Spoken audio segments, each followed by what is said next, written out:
Hi everyone, good evening, and welcome to Open Your Eyes to the Universe. I'm Gabrielle Martin, and it's a pleasure to have you with us again for another episode. In fact, it is the last episode for 2021, so a very warm welcome to you all. Now, the Universe team would like to acknowledge Aboriginal and Torres Strait Islander peoples as the traditional custodians of the land upon which we meet. We pay our respects to the elders of the past, the present, and the future, and we acknowledge their spiritual connection to country. We also acknowledge and respect the wise elder within all of us and the collective wisdom of all those here this evening. For those of you who are joining for the first time, Open Your Eyes to the Universe is a series of contemporary talks, conversations, open-eyed meditations, and interviews with people who inspire and uplift others simply by sharing their wisdom, their insights, and their experiences. Last month, that's October, on Youniverse, we were in conversation with Sonia Olsen from Denmark, Valerian Bernard in France, and Carolyn Froud in Germany. These three women are daily meditation practitioners, and each of them has a deep commitment to protecting our environment globally and are active as environmental change agents. We were talking with them on guardianship of our environment, exploring that connection between our consciousness, our thoughts and actions, and the impact on our world. And in particular, the connection between my consciousness and what's happening with our global environment. Well, since that conversation in October, Sonia, Valerian, and Carolyn have been participating in the COP26. That's a convention of parties in Glasgow. And if you'd like to look at the outcomes of COP and their involvement in that, then please visit our website, BK Environment website, and Jan will put that link in the chat box for you. And she'll also place a link to the direct link to the summary of COP26 as well. So check the chat box for that. Well, here we are, it's November, and tonight we're with London-based Manda Patel, and our topic of conversation is spiritual journey. Manda will be exploring what it means to be on a spiritual journey and sharing some of the things she's learnt, navigating the ups and downs, the challenges, the easy flows and the successes. Manda is a yogini of 40 years, and she was handpicked and personally trained from a very young age by the Brahma Kumari elder Daddy Jankaji. Manda has a rare talent for spiritual pragmatism, the translation of simple but ancient truths into everyday life. She's a gifted speaker on values and spiritual development and has a warm and engaging personality. And look, she began her spiritual studies in London in around about 1981, and she's travelled widely as an ambassador and teacher of the Brahma Kumari's spiritual philosophy and practice. For more than 2 decades and up until 2021, Manda was the director of the Brahma Kumari's Global Retreat Centre in Oxford, one of the international values-based personal development residential retreat centres run by the Brahma Kumaris. The retreat centre is one of the UK's most popular retreat venues, hosting numerous national and international seminars and training sessions. And each year, more than, say, 10,000 people from different professions and walks of life would come through its doors. Now, viewers, at this present moment, Manda is unexpectedly in New York, where the time is 2 o'clock in the morning. So I'm sure you can guess, because of the huge inconvenience of a 2 a.m. interview, we decided to pre-record our conversation. This seemed like the best solution. This means we won't be able to ask Manda questions tonight from the chat box directly. But if you have something you'd like to ask her, then please place it in the chat box and we'll send it to her for an email response, and we'll get that to all our viewers before Christmas. So having introduced Manda, let's now switch over to our recorded conversation with Manda on spiritual journey. Thank you, Gabrielle. It's a pleasure to be with you tonight. I thought perhaps you could begin by just, our whole topic is around spiritual journey, and I know that you've had a journey that started when you were very young. I wondered if you could just tell us your story. Yes. Yeah, my story is actually quite simple. It's not so dramatic, because often when people come on a spiritual journey, there's some dramatic happenings that occur. But for me, it was just very simple, in the sense that I was working, and I had sort of come of age. And for an Indian girl, you know, when she's in her late teens and starts to get to early 20s, it's always the question, so when can we arrange a marriage for her? And when that question started to come my way, I started to think a little bit about, what do I really want to do with my life? Not that I had any great aspirations or anything like that, but my mother was already on a spiritual journey. And I don't mean just that she was a devout Hindu or anything like that. She was that before, but then she actually came across the teachings of the Brahma Kumaris. And so she, in a sense, changed her direction from being a traditional Hindu to someone who practiced spirituality, specifically a way of life that's very different. And so I had become exposed to meditation, deeper spiritual understanding. And so when this question came up for me as to what did I want to do in my life, I somehow found myself taking a little bit of interest in what my mother was doing, but more from a curiosity place. What I did want was that I wanted my life to be meaningful. I wanted to be able to be of service somehow. So when my mother first started her meditation, she made us all, I'm the eldest in the family, so all of us, myself, my two sisters, and my brother, and my dad, actually, she made us all do the meditation course. So someone used to come to our home on a Sunday afternoon, and for 7 or 8 consecutive weeks, he gave us the Raja Yoga meditation course. And then in the beginning, I thought, you know what? I don't think this is for me. I have a life ahead of me. I want to travel. I want to do this. I want to do that. This is what was in my mind when I was 19, when I did the meditation course.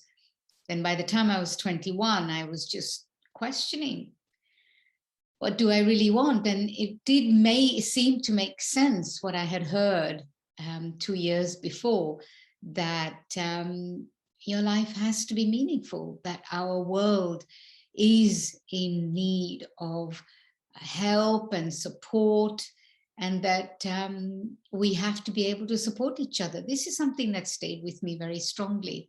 So when I started to think a little bit about it for my own self, I said to my mother, okay, I'll come to your meditation tomorrow. She was a little bit shocked, I think, because in the beginning, I was quite critical about her choice of doing this.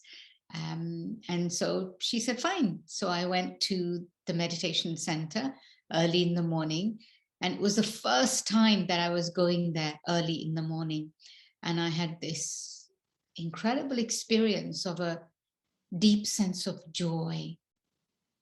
It's just something that I remember very strongly. It was just a deep feeling of joy. And in that moment, up until that point, I thought I had everything. I'm young, I have, ambition, and I want to explore.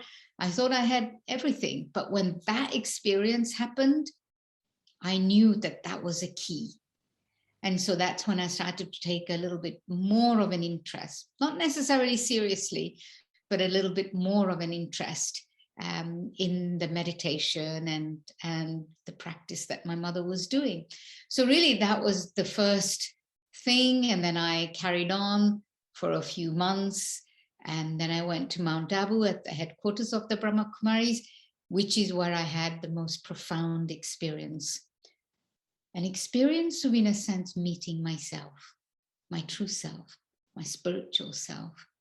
Also an experience of meeting others on the spiritual journey, where I felt I knew all these people. I knew the people, I knew the place, and that these were my people, and I wanted a life like theirs, a life of spirituality, life of an exploration, a deep internal exploration. So really, that's very briefly my beginning. And it was in India when I learned that I realized that this is it. This is what I want. And I was very young, I suppose, 21, to make that huge choice. It was not a small thing, I suppose. And I have to say, 40 years later, having made that choice, there's been lots of highs and lots of lows and lots of amazing experiences and lots of challenges, if you like. But I have to say, I don't regret making the choice of being on a spiritual journey. I don't regret it at all. But at what point did you kind of know that, yes, I'm on a spiritual journey, that this is what it's about? I think it's different for everybody. I don't think it's the same for everyone. People come to a spiritual path in different ways. And often the belief seems to be that it's only when you're in turmoil or when you're faced with many challenges that you turn to spirituality, which wasn't the case for me. I was young and I had, the world was my oyster in a sense. So that was not the case for me. But it is for other people. They come to it as a result of a challenge or something. And they're clearly seeking something, aren't they? So yours was the learn in that it was sounding like, well, you're very much you're seeking meaning rather than solace. Yes. Yeah? Oh, definitely. That's a nice way of putting it, actually. I was definitely seeking meaning. I was seeking a purpose, and I was seeking to make a contribution to the world. One thing that I had learned when I was 19, when I was doing the Raja Yoga meditation course, was this, that our world is actually really very quickly going, in a sense, downhill, and there's a lot of suffering in our world, and it's going to increase. And it's that time that we are going to need enough strength for ourselves, but that we have to have enough strength to support other people. That's something that really stayed with me, resonated with me at the age of 19, even though I'd made the choice that at that time that I didn't want to go on a spiritual journey. But that stayed with me, and it's that brought me back to it 2 years later. And when I had that feeling of joy, actually what did happen was that because I was interested in making a difference in the world, I remember writing off to the different charities in the UK saying, I'd like to help, I'd like to go to India, or I'd like to go to Africa to help people in need. And I remember receiving responses from all those charities. They basically said, well, we'll let you know when that happens. But in the meantime, here's a donation form that you can fill in to support our work. And so I did do that, actually, because that was my immediate response. But when I had this experience of joy, what made sense to me was that you can only give to other people what you have. If you don't have that inner strength, joy or love or peace, or you can't give it to other people. And so in that experience of joy, I felt that that's what I wanted, and that's what the world needs to have. And that's why it became a spiritual journey. It wasn't just a social service. I mean, I say just, I don't mean in a derogatory way at all when I say just spiritual service. What I mean is that it felt like more this deeper inner contribution had to be available, and those resources have to be available inside your own self. And even today, after 40 years, in the last 28 years, I was living in a retreat center. I have been living in a retreat center, and it's been a place of so many people coming, being available, and being managing the household of a large retreat center that could potentially accommodate 100 people, which is what we had every weekend. And we were all busy doing, we were busy looking after the place. And, you know, I had the good fortune of not only just having the opportunities, but interest and capability, if you like, to make some contribution spiritually for people. But a lot were very much caught up in the household of running a retreat center. And I now really believe that whilst the physical activity can really become a distraction, even if you're doing it in the name of a spiritual contribution, because we are so addicted to doing, we're so addicted to action, and that the bigger contribution that requires deep inner strength, if you like, is to be available to people, is to be able to meet people where they're at, is to be able to give time and give of yourself to people, to have conversation with them, to spend time with them, to give spiritual company, to work with them even. And it's very easy to escape that in being caught up in the doing. Yeah. Being easy to escape that in terms of being caught up in the doing. Is that what you're suggesting here? That's what I'm saying. Right. That's what I'm saying. You must have had a platform that you could spring from to move you from that doing into the being. And I think that's the accumulation of spiritual power, isn't it, over time, where you're building up that inner self. And I really wanted to explore that with you for a moment and come back to this being, this doing versus being aspect, which is something that I think we definitely need to be looking at. Yes. And I know our viewers want to engage with that as well. But just this aspect of, you know, your metamorphosis, how so much, you know, we come on to this spiritual journey, and sometimes it's consciously chosen, sometimes it's been, you know, you've been catapulted there by life circumstances or whatever. Sometimes it's been, you know, assigned to us, and, you know, you're on it. But there's some point where an individual makes that conscious choice and decision that I'm going to engage with it. And that level of engagement, and the way you described it, I thought you were really talking quite beautifully about maybe the difference between being on a path of self-development and being on a spiritual journey. Because certainly on a spiritual journey, we develop ourselves a lot, and need to actually to be able to stay on it. What's that difference between, say, a path of self-development and being on a spiritual journey? Is there much of a difference in that? That's a really good question. I think that I personally feel both go together. If I really want to be real about my spiritual journey, I also have to do personal development. For my own self, my feeling is that I was completely, I was very absolute in my spiritual journey for a very long time.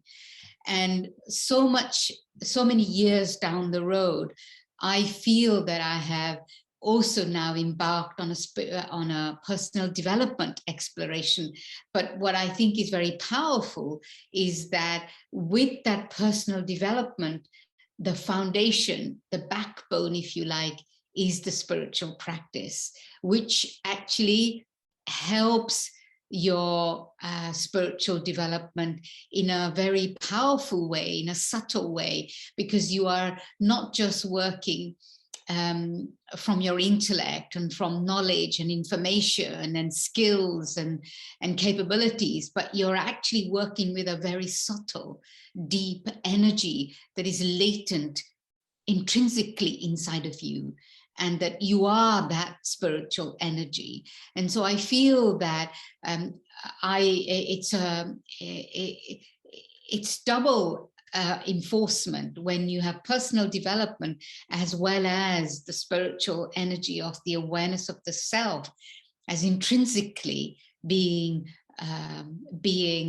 good, being peace, being love, being joy. In part of that spiritual development is to get to that but my bedrock, if you like, is the understanding I am already that. I'm already peace. I'm already love. And so my personal development journey becomes that which allows me to unravel that for myself, unpack it for myself from within my own self, instead of trying to just focus on talents and skills and information and wisdom and other people, if you like.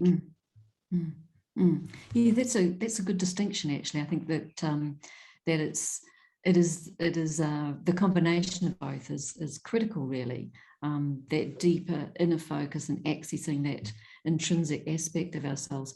I wondered what too, you've been on a journey that has had different disciplines and principles associated with it.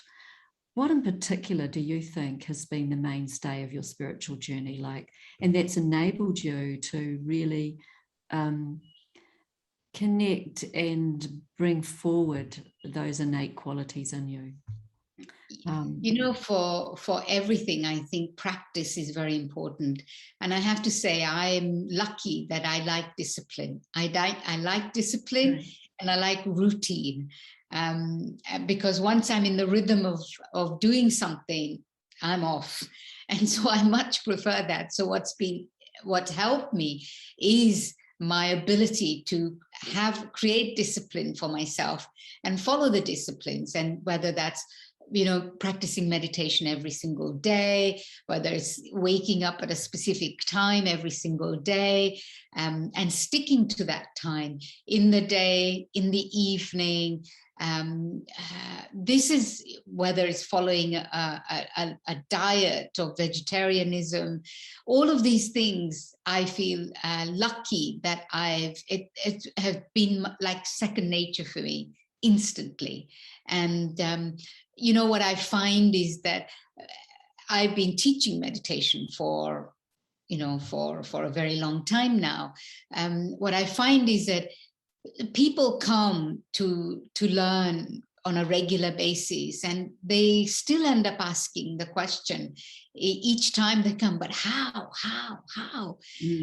And what I've realized is that it's only because people find it hard to stick to a practice, because sometimes we're successful, sometimes we're not successful. When we're not successful, we want to stop doing it. And so we become slack. And it's very easy to say, oh, I can't be bothered, or I don't want to do it today. But even when you're not feeling that you're being successful at what you're doing, can you still do it? Can you still make the effort to try it the next day, and the next day after that, and the next day after that? I feel that this is a very important thing, because, and here's an expression that you've probably, the viewers have already heard, am I a human being or a human doing? And we have become the human doing instead of the human being. And so we have to start somewhere to start to be.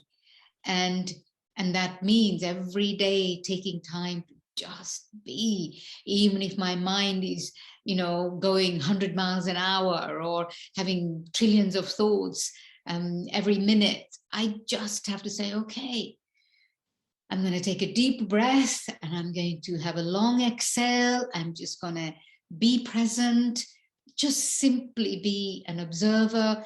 And where I begin with 5 minutes, and I let it become 6, and I let it become 7, I let it become 10, and just keep at it. And this is where I think people fail. People kind of give up, because it's so easy to be the human doing, and yet we are the human being. That's lovely. Look, I think that's the perfect place to push pause and invite you to lead us into a meditation on being, on the human being. Nice, lovely. So let's just sit comfortably and relaxed. And I know that everybody's probably watching this at home. And so if you are watching or listening whilst doing something else, give yourself the time, just sit down. Just turn off the gas cooker if you've got it on. If the pot is brewing, switch off the cooker, switch off the iron, whatever it is that you're doing. And just sit comfortably and relaxed. And just check in with your intention. Why am I here? Why am I doing this? I spend so many hours a day doing, acting and interacting. But here I am now, taking a deep breath and becoming aware of your breath traveling from your nostrils down your throat, filling your lungs and your belly.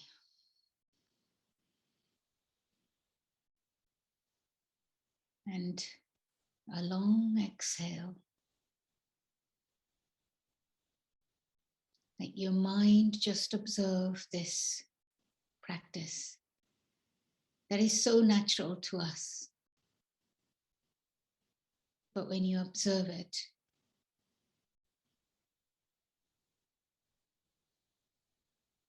then your mind will only focus on that.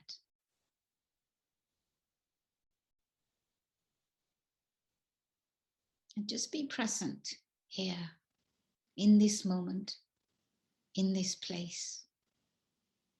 Perhaps become aware of this conscious thought that you have.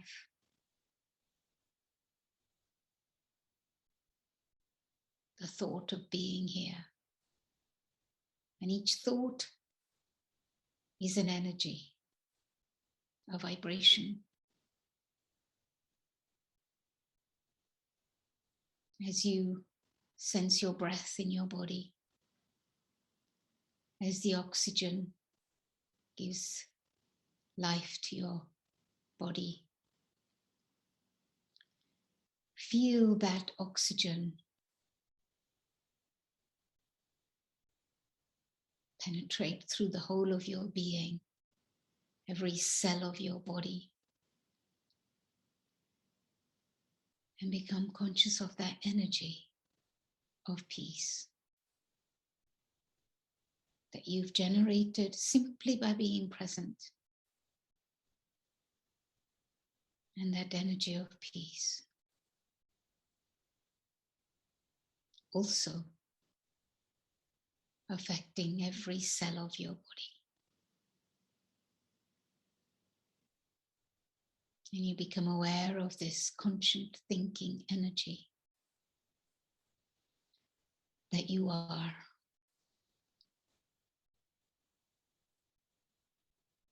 Separate from this physical body.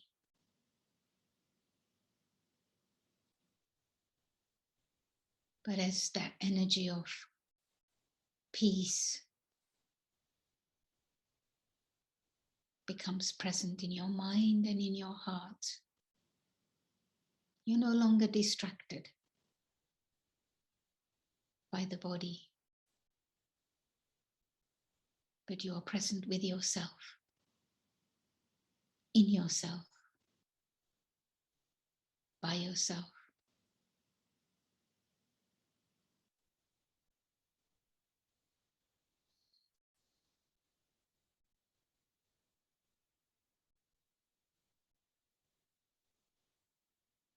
Go back to observing your breath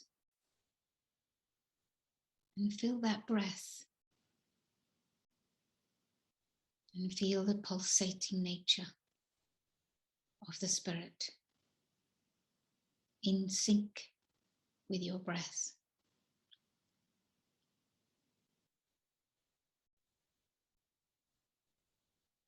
And this pulsating nature of the self.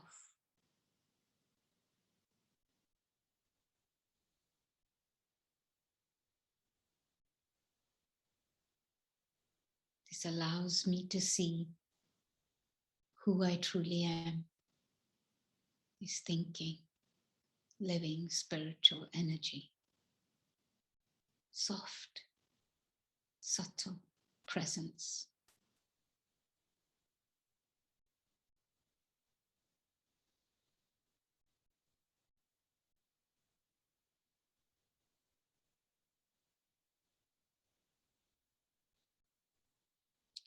Thank you.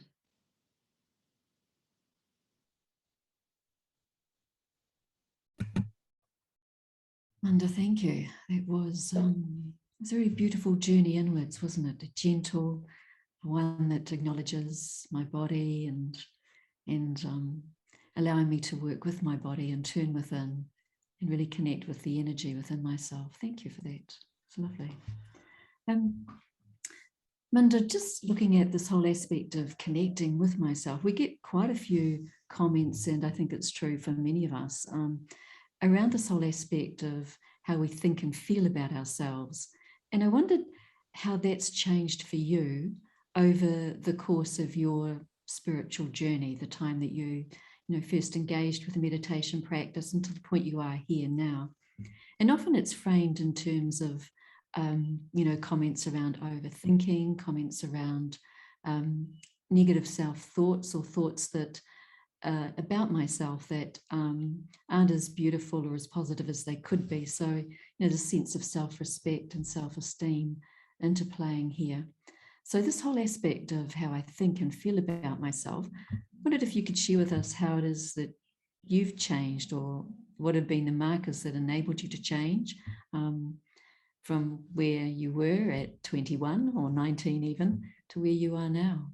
It's very interesting. For me, I think it's been the other way around, in the sense that from a very young age, I was very confident and assertive, if you like, and a strong personality. And I've been a doer all my life. I can turn my hand to anything. And so people always perceived me as someone confident and someone who had a lot of self-respect and so on. But I have to admit that, and that's what allowed me to kind of get so quickly at the heart of the spiritual organization, if you like, because here I was ready to do whatever it was that was needed doing. And I found that I became too caught up in the doing. Whilst I was good at what I did, I was successful at what I did in terms of managing projects and managing events and so on. It was years later that I realized that actually in the process of the doing and being confident at doing, being confident with people, I had neglected my own deep internal spiritual self, if you like, even though I had my practice of meditation. And so I began to realize that actually my doing, my sense of perfectionism, my sense of strength was my lack of spiritual self-confidence, if you like. And that I needed to change the course of my life, in the sense going from such a busy, engaged spiritual person who was good at teaching as well as, doing the physical activity. I really had to step aside from that doing. And in that process, I've begun to realize how much there is been inside of me, that this doing was just a protective mechanism. It was just a shield that I was holding to not see my real self of my real pain or my sorrow or it was what I was doing to defend myself from the external situations and relationships and so on. So it's been the other way around for me. And that's why when I said at the beginning that spirituality has to be the background, the bedrock of a personal development too. So while I've been realizing that actually it's just been, to a great extent, I've been escaping from my own self, that I've really begun to embark on a journey in more recent times about seeing my true self, my spiritual self, but also seeing my qualities instead of always putting myself down from place of not acknowledging the real qualities that I have inside of me, but force and anger and frustration and disappointment and hurt. How I've kept myself safe from all of those things. But now as I acknowledge that, then I realize that I actually truly have to become a human being in order to have an honest and authentic spiritual journey. Wow. I mean, I think that's it's quite there's those very powerful statements, aren't they? That I mean, I'm mindful that meditation comes from that word meditere, which means to heal.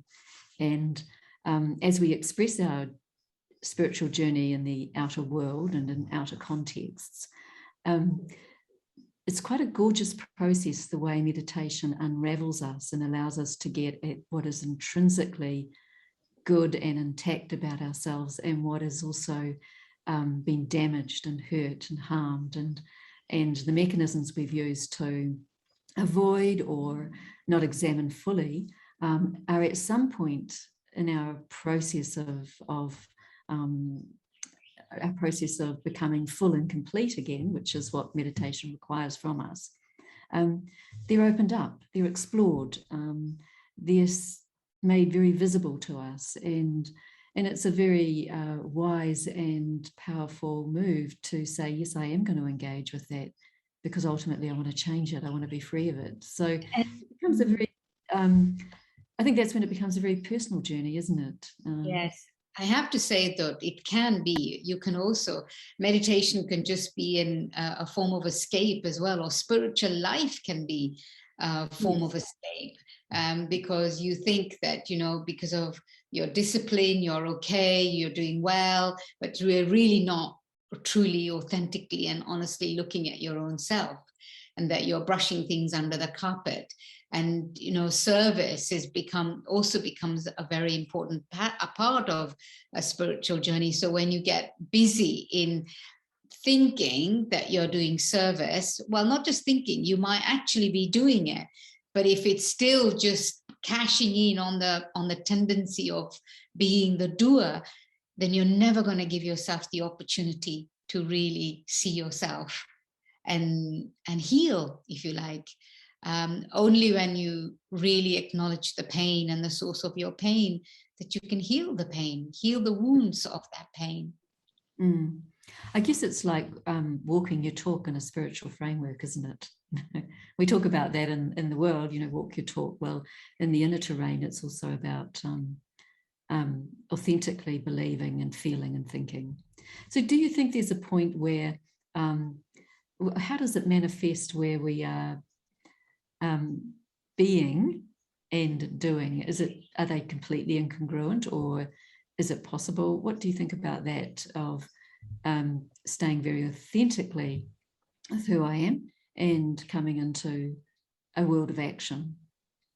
I absolutely think that it's possible. And in fact, I know that it's possible. And I myself have had glimpses of that for my own self. But I've actually met people who've done it. And here at the Brahma Kumaris, some of the senior yogis, most of whom are not around anymore, what was most inspiring about them was that they were doing both of those things, that they were love in action, they were peace in action, they were truth and in action, that they were both of the, it's not that you're phased out in your consciousness somewhere else doing something else, but when spirituality is being lived, it's manifesting through the quality or the qualities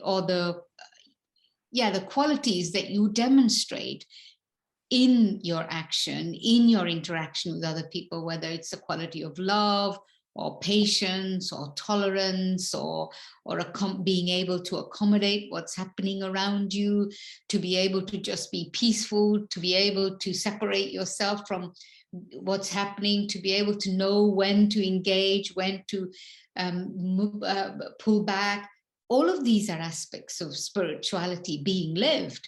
And you can only do that when you've kind of really held your own awareness and your own consciousness in the space that's beyond the confines of the physical, beyond the confines of the limits of time and space, that you are able to experience another reality other than the reality that you live in physically. And so when you are spiritually, when you're doing both the things, the doing and the being, then you're bringing that reality that is beyond the confines of the physical in your interaction, in your thoughts, in your vision, in your attitude, in your mindset. And so definitely, I think that that's our goal, to be that. And yes, I have had not just glimpses, I've had phases where I've lived that, and then something happens, something comes up to just pull me out of that and make me ordinary and mundane, and I'm having to work hard at bringing that consciousness back to the forefront of my mind. And that's the journey. Ups and downs are the journey. Sometimes you fail, sometimes you're successful, but each time the failure becomes, the lows become not too low, and I believe that eventually there will be a state of equilibrium. And just on those ups and downs, I think everyone can relate to that, no matter what kind of journey you're on. How have you managed to navigate the ups and downs? I think there are crisis points on a spiritual journey where, you're really considering, and this is the beauty of the spiritual journey, where you're really thinking and considering, is this still the journey that I need to be on? Is it working for me? Am I working with it or against it? How am I aligning with it? And I think these sorts of reflective questions are hugely helpful. Ups and downs, most definitely, and often they can, on the outside, look like nothing's happening, but on the inside, there's a lot of, there's a lot to navigate. There's a trough that you can feel like you're in. We don't worry too much about the ups, but they're worth examining as well. But just about navigating those ups and downs on a spiritual journey, Manda, I think you've probably, like all of us, had some experience with that. What's been your rudder, if you like? What's been your compass to help you navigate that terrain? I think it's what I said already, that when the lows, downs come, I know I have to understand and accept that that's part of life generally. But when those downs come, what is it that I've got to learn here? That's been my biggest question that I ask myself. And that sometimes it's hard to ask the question, but sometimes I ask the question, I may not necessarily find the answer straight away. But it is an important question, I feel. But I also realize that sometimes these downs are only a question of time too. And sometimes I just have to sit with them. I've just got to sit with this feeling. And as I told you right at the outset, I've never really had the thought, I wish I didn't come on this spiritual journey. I've never had that thought. And maybe that's my fortune or what. I haven't felt that. But yeah, lots of downs, lots of ups, and it's life. It's just life. And I know that each downer also is taking me up. Yes, that's the trick, isn't it? It might be in a trough, but you're still moving forward. And I think that's the great trick with spirituality, or it's not a trick really, but one of the lovely blessings in spirituality is this journey is that the greater level of my self-honesty, the greater the reward.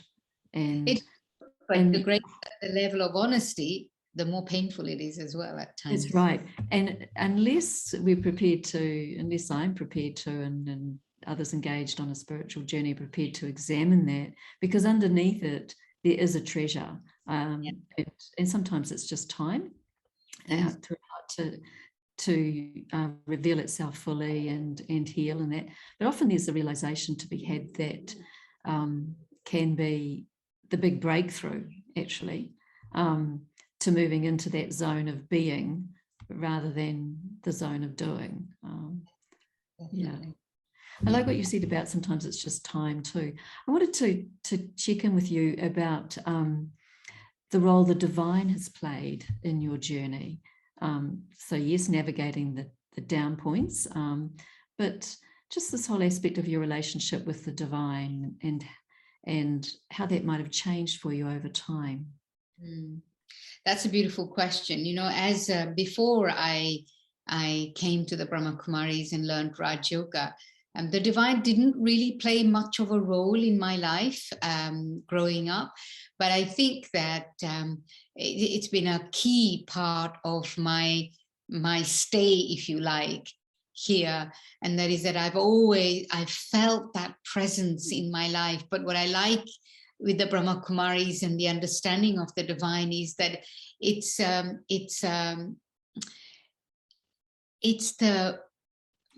the purest, most unconditional, most available spiritual energy that I will ever come across in my life. And so whilst in the beginning, the journey, the relationship was like, here I am and I'm here to take from that one. But as time has gone on, it's really become a relationship of a partnership that we have with each other, myself and the divine. And also that we both have a commitment to each other. We both have a relationship of trust with each other. And the change in my relationship, if you like, is that how much I trust that the divine trusts me, trusts me for who I am and for what I have to bring to the party, to the world, to the relationship with the divine. So as time has gone on, that relationship has become much more subtle, much more personal, much more natural, if you like, and easy. And it was only yesterday that we were having a conversation in our class that we have regularly, that it's an energy that is present for me all the time, if you like. It's like I don't really feel without it, but I just have to make sure that I turn my mind towards it, that everything I do, it's filled with the energy of my love for the divine and the divine's love for me. And so whether I live in a fully spiritual environment or whether I'm on my own by myself, I don't feel any different inside. I feel just the same, just as connected, just as close as I would be. Let's say if I was living in a BK Raj Yoga center, as when I'm not living in a center, when I'm by myself in my own space, I feel exactly the same inside. And so that relationship is deeply important to me. It's a very, very gentle presence that I feel is just a thought away. I can imagine, Manda, that given what you've just said, a lot of viewers would be thinking, wow, I'd really like a relationship with the divine like that, you know, to be able to engage and feel that presence and that one's grace and guidance and this whole aspect of of the divine, the relationship being that of a partnership, a companion. Now that's hugely different from, you know, the things that we've been exposed to over the centuries around what the divine, God, Allah, so many different names, to that one has been spoken of in that way, that, you know, it's a relationship of fear, it's a relationship of, you might not ever get to know that one. So many different kind of understandings there. And here you are speaking of a relationship of connection, a relationship of presence, a relationship of deep respect and companionship. So just a question here. I imagine people are probably wondering, how did that relationship happen? How did you develop it? So see how it's changed over time, but how did that manifest? What did you do? Or did you do nothing? What happened? No, I think it was regular practice of meditation. Mm-hmm. For us here at the Brahma Kumaris, the understanding of the divine as a spiritual energy. It's not a physical energy. It's not a physical being that we're engaged in rituals or worship or anything like that. It's really the awareness that I, the spiritual being, the soul, the spirit, is exactly the same as the supreme being. We're saying the divine, but the supreme being, the supreme soul, the supreme spirit. And I think that it's that my engagement with the divine has not been a vertical one, that I'm down here and that one is up there, and I try to go from here to up there, and it's the divine being, and that I'm someone so low, and I try to build a relationship in that way. But what I learned here, which was so powerful, is that I am, in a sense, the offspring of the divine. So my relationship is a horizontal one, that if I am the offspring, then I'm in perfect image of that one. So the more I develop my own awareness of myself as a spiritual being, as a spiritual energy whose intrinsic nature is that of peace, of love, of purity and beauty, and that one is exactly the same, no different, and that I am engaging with that one. I've forgotten that I am that. I became conscious of this physical body, and so I made myself limited. The difference between I and that spiritual being, the divine, is that the divine never loses the awareness that that one is the divine. Call it he, she, whatever it is that works for you, because it's genderless, just as the soul is genderless, the divine is genderless. But yet both the masculine and the feminine principles are present in that one, just as much they're present in I, the spiritual being. And so engaging with that clarity of understanding, I feel, is important. And so I, first of all, it's not that I'm remembering the divine or connecting with the divine, give me something, let me be like you. It's not that. It's more, I'm a soul, I'm a peaceful being. And as that peaceful being, I actually open myself to that unconditional, eternal presence of peace and love that's always available to me, anytime, any place, anywhere, free from all judgments about myself, but always available, like a parent is available to their child. In the same way, that one is available to me. And so practicing that, engaging in that, engaging in conversation, dialogue, and in solitude, and in introversion, that relationship becomes a reality. I think on that point, Manda, it would be lovely to invite you in to do another meditation with us on engaging with the divine, connecting with the divine. Let's do that. So again, sit comfortably and relaxed. And just allow yourself to become so still, quiet, rested, and in comfort with your own self, physically, psychologically, emotionally, and mentally.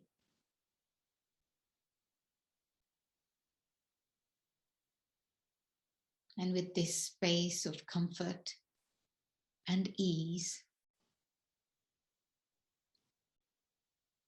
also be aware of your breath.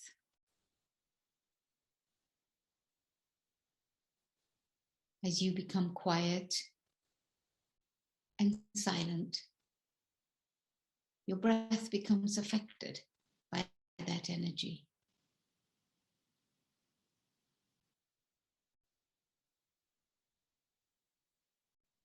And your breath too becomes slow and soft.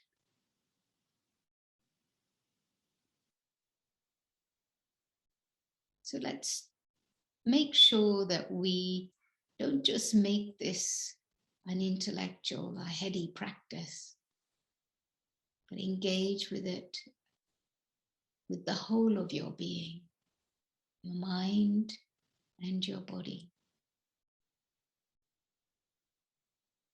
your mind and your heart, becoming aware that whilst present in this physical body, you are a spiritual energy, thinking, conscient, living being.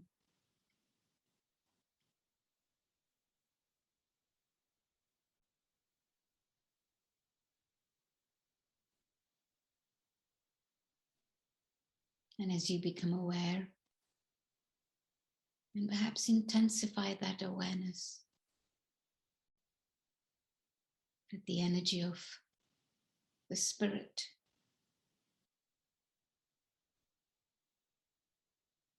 is the energy of deep love and presence. And with so much desire in the purest way to open myself to another energy, the energy of the divine, the supreme, the presence of unconditional love. And in this presence, I feel that same love emerges because I'm touched by this notion that there is a being out there that loves me just because I exist, just because I'm a living, thinking, conscient energy, imperfect image of that being, beyond confines of matter and space and time. We have an eternal connection.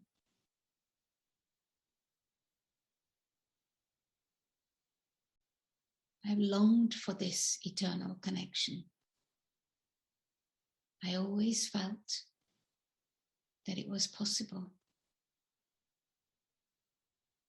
But now I realize that it's possible only beyond confines of space, time, and matter.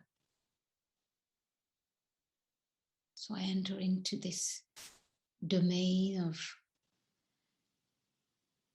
spiritual light, where we can both meet. I find myself surrounded by light now and here.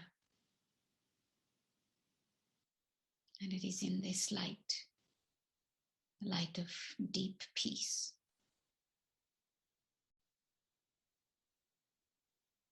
That I feel another presence.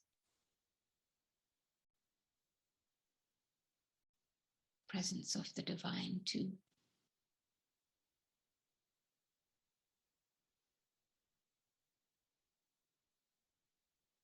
As if we know each other. As if we recognize the same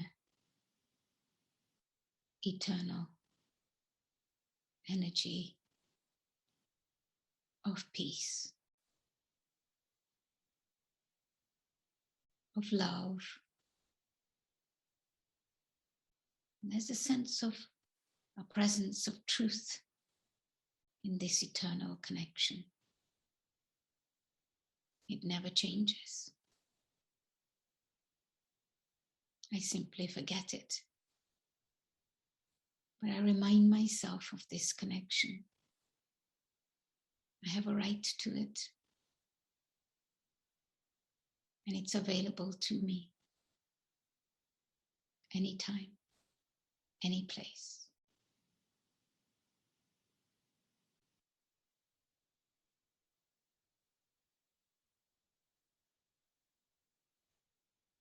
I feel myself enveloped by this presence of love.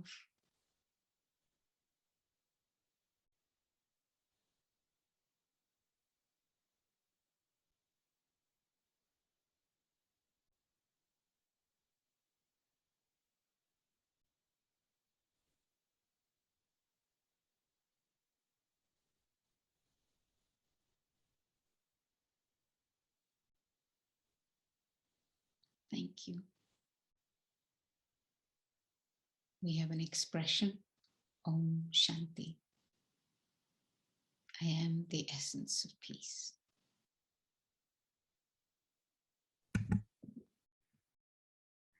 Thank you, Manda.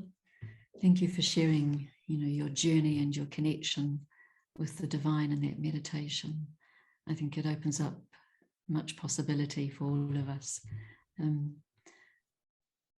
I think I'd like to move into this other aspect of the spiritual journey with you, and that is about relationship with others. So yes, that relationship with myself and then that connection with the presence and the deep intimate relationship that's possible with the Supreme Soul or the divine.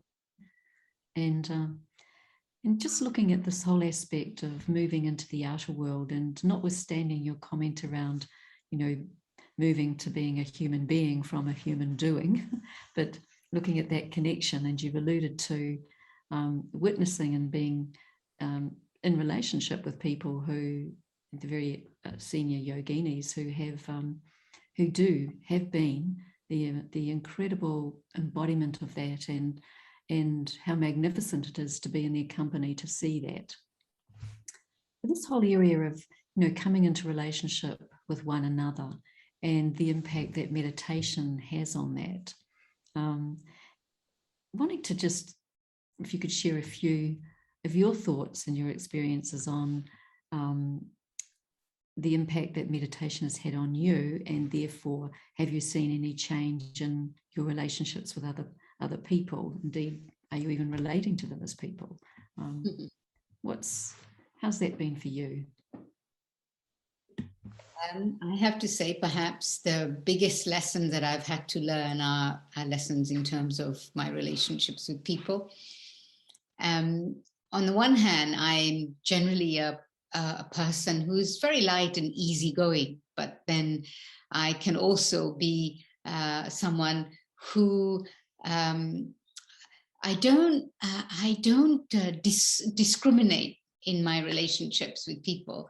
And sometimes I think that you do have to have boundaries in relationships with people. So my biggest learning in my spiritual journey has been about where to engage and where not to engage, and how much to reveal and how much to conceal, and all of those things have been my biggest learnings, I think.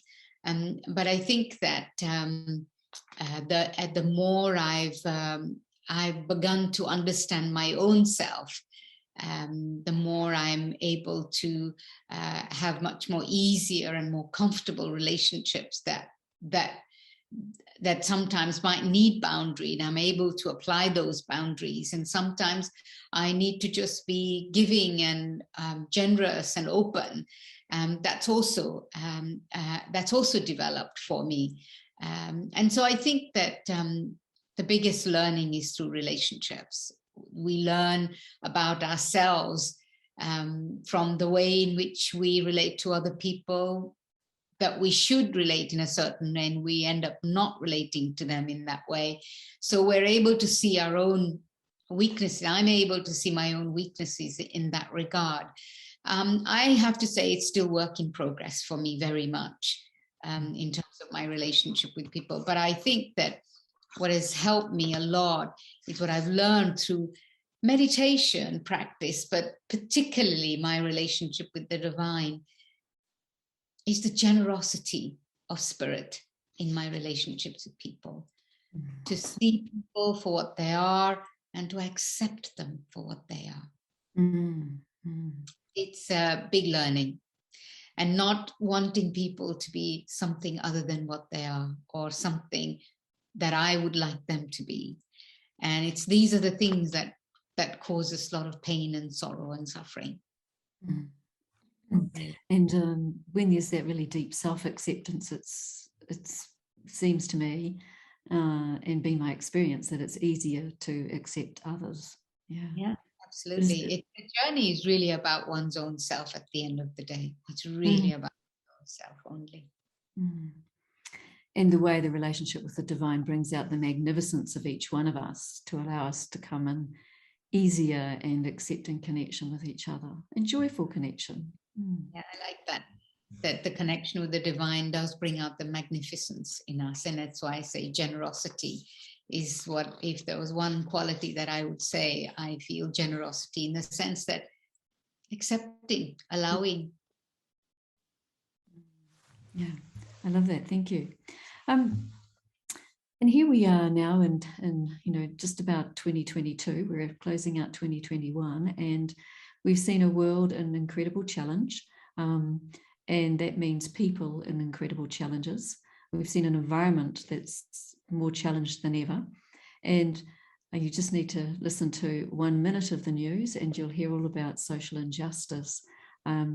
So a very changed world from the one that you were in 40 years ago, embarking on a spiritual journey, and here we are now with a very changed world.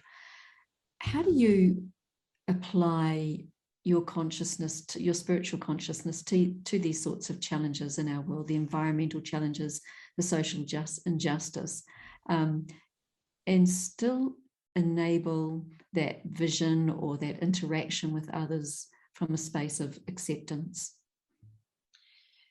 I feel that what the world needs now in all of these situations, it's not my job to judge or to ensure that.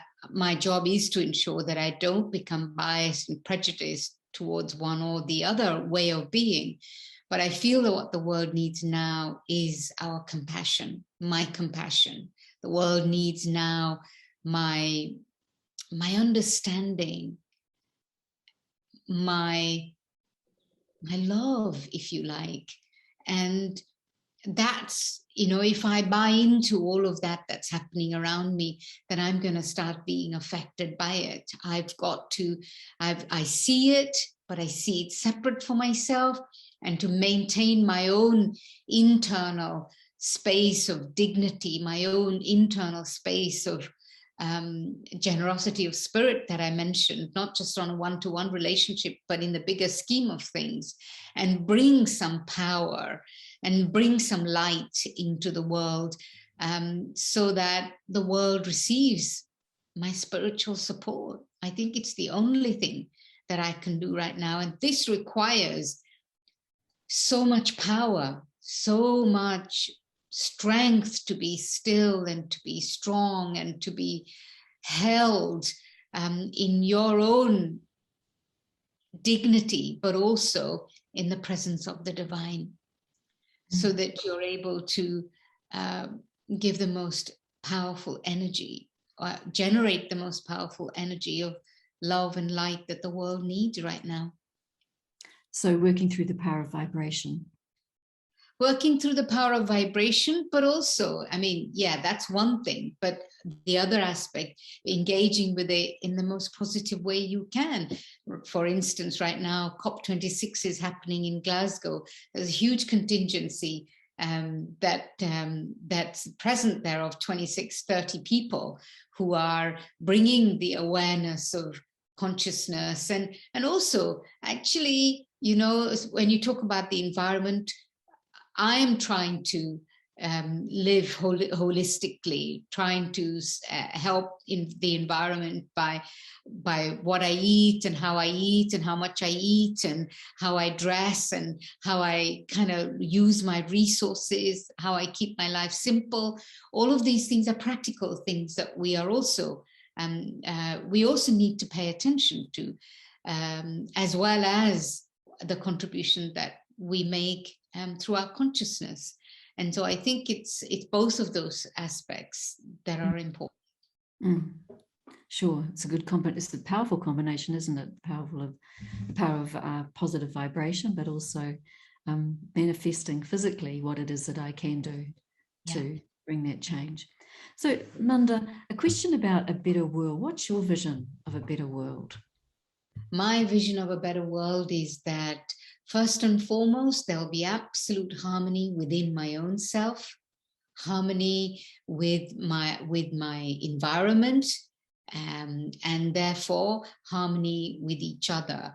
A life in which where consciousness and matter have this interplay that is subtle and also very peaceful and divine.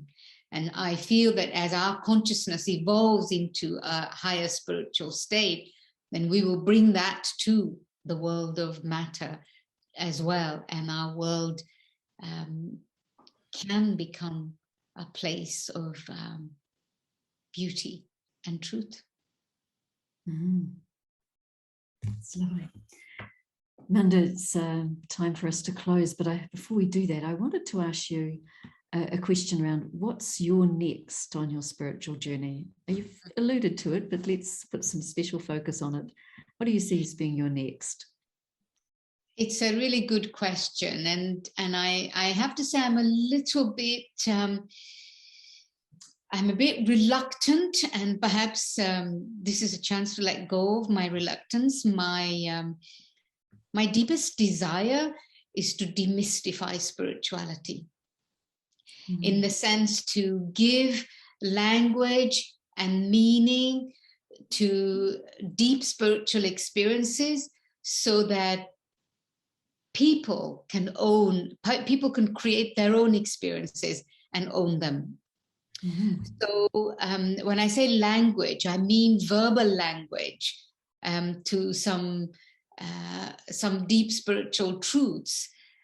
Not too much language, not too many words, but to be able to give language to some of these deep spiritual experiences. I think a lot of people have them, but they don't know how to give language to them or how to give meaning to them. And I would like to be able to do that for people. And so how that happens, I don't know. I don't know what that means. Am I asking for some platform? I don't mean anything like that. And that's why I'm always reluctant to say something that it doesn't appear to be arrogant. I don't want to be arrogant about it, but it's whatever that platform is. I don't know what that platform might look like. But I would like to, first of all, do that deep inner exploration myself, to be able to give language. Because I feel I express when I'm in conversation better. Wow, that's That's actually very authentic and equally very spiritually magnificent, Manda. And I've got a very deep sense that that's going to come to pass in a very short space of time. And I have that sense just from the way that you've been sharing on Youniverse tonight. And deeply thank you for the insights, the honesty, the authenticity that you've shared as you've, in a short space of time, navigated 40 years of experiences and distilled it into this conversation this evening, some of those very key moments. So blessings to you, Manda, from us all here down under in Australia and New Zealand. We wish you well. We do hope to see you in this part of the world when the international borders open. It would be lovely to have you join us on these shores. On my agenda. Definitely on my agenda. And I look forward to that very, very much. But from our hearts, thank you so much, Manda. It's been an absolute treasure to have you with us. Thank you very much. Appreciate it a lot. Thank you for the invitation. And yes, definitely look forward to seeing you soon. A big, big thanks to Manda for sharing her spiritual journey with us. That was Manda Patel, and speaking on spiritual journey and taking up some very key points in that, things I think that would have resonated with many of you as they did with me. Viewers, if you'd coming towards the end of the program now, just wanting to let you know what's happening and what's going to be happening over the next short while. We have, as always, a takeaway slide that enables you to, if you'd like to browse our online bookshop, Eternity Inc., which has a full range of books on self-empowerment and spirituality, always at not-for-profit prices, and great gifts there for Christmas and the New Year too. Even as we close 2021, if you'd like to subscribe to Open Your Eyes to the Universe, then please do so. It'll enable you to receive monthly updates, and you can email us at special.events@au.brahmakumaris.org. And as I've said, this is our last episode of Open Your Eyes to the Universe for 2021. We started out with Bishop Philip Huggins and Charlie Hogg on invocations for 2021, reflecting on inner movement in the context of pandemic-restricted outer movement, reflecting on inner stillness amidst huge outer turbulence, and reflecting on inner activism and its relationship to the form and quality outer activism may take. And then in February, psychiatrist Dr. Sarah Egger joined us on Youniverse to explore self-compassion, which she defined as the very opposite of self-criticism. It's an inner strength that enables us to acknowledge our shortcomings, learn from them, and make the necessary changes with an attitude of kindness and respect. And Sarah explored the links between our body, our mind and soul, and how by using our deepest innate spiritual qualities, we can meet our own pain and suffering with patience, kindness, and care. And then as we moved into March, Antonella Ferrare from Italy took up the topic, the language of love, and outlined 6 qualities that allow us to communicate from the heart. And then in April, Simon Urs from Germany and Marie Lesek Dirks from Netherlands joined Youniverse with Carolyn Ward, and they were exploring a life beyond belief, where they were really sharing their personal experiences of navigating the many transitions on a spiritual journey towards spiritual maturity. In May, we were in conversation with Dr. Raksha Balbadia, a palliative care physician based in South Africa. And she was discussing a new and fresh approach to managing stress, that being love versus force. Mathematician Dr. Grace Lopez Charles, based in Guyana, joined us on Youniverse in June to check in with us on deciphering truth, examining who deceives us and how easily are we deceived. These are pertinent questions to ask ourselves as we navigate the unseen in our everyday living. Then in July, Youniverse took up a conversation with 2 very experienced mediators and equally experienced meditators. They were Melbourne-based Chrissy Mahoney and Niall Phoenix discussing conflict solutions. In August, we were with writer Barbara Bossett-Ramsey, unpacking the cycle of time in a story written by Barbara called Turnings, the Story of Time. And then moving into September, Youniverse welcomed performing artist Carmen Warrington in conversation on being calm and creative. Carmen is known as the voice of peace to thousands of people around the world for her guided meditation commentaries and sound baths. And then in October, just last month, we were exploring guardianship of our environment with Sonia, with Valerian, and also with Carolyn. And then, of course, this evening, engaging on the topic of spiritual journey with Manda Patel. Within the comfort of your home, we've travelled across many continents of our world, talking with meditators who engage with life in many different ways. So it's a very heartfelt special thanks and blessings to all these authentic, inspiring people who've been sharing their insights, their experiences with us on Open Your Eyes to the Universe throughout 2021. If you'd like to recap on any of the episodes, we'll place the links in the chat box for you, and I'm sure Jan's been doing that as I've been mentioning them. And of course, to our viewers, our thanks for your questions and your participation. Over the course of 2021, we've been considering 3 key questions. What are the spiritual resources we need in these times? What kind of consciousness could I contribute during this year, 2021? And what is time calling us to do on an individual level and also as global citizens? I hope that these explorations have been hugely beneficial to you and have positively impacted you, those you live with, those you share your life with, and how you engage with our planet. So here we are, closing out, and from the Youniverse team, Jan Wright, Peter Clark, and Debbie Hannon, we're very much looking forward to sharing 2022 with you. We'll be back on Saturday, the 22nd of January, 2022 at 6 p.m. That's Australian AEDT, Daylight Saving Time. Until then, we'd like to wish you a very relaxing and peaceful Christmas, and may the new year be filled with love, with happiness, and an abundance of spiritual treasures. So until we see you again in January, take care, walk lightly on this earth, be kind, be peaceful, and Om Shanti.